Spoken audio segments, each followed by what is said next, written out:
Passenger Ticket Vending Machine TVM Market Report. According to Cognitive Market Research, the global passenger ticket vending machine (TVM) market size will be $1,169.5 million in 2024. It will expand at a CAGR of 5% from 2024 to 2031. North America passenger ticket vending machine TVM market size of $467.80 million in 2024 and will grow at a CAGR of 3.2% from 2024 to 2031. Europe passenger ticket vending machine TVM market size of $350.85 million.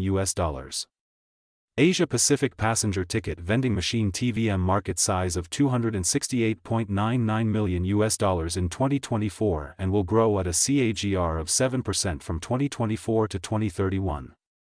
Latin America passenger ticket vending machine TVM market size of $58.48 million in 2024 and will grow at a CAGR of 4.4% from 2024 to 2031. Middle East and Africa passenger ticket vending machine TVM market size of $23.39 million in 2024 and will grow at a CAGR of 4.7% from 2024 to 2031. Access the free sample copy to know the market dynamics, competitor analysis, regional analysis, country analysis, segment analysis, market trends, technological trends, SWOT analysis, and more.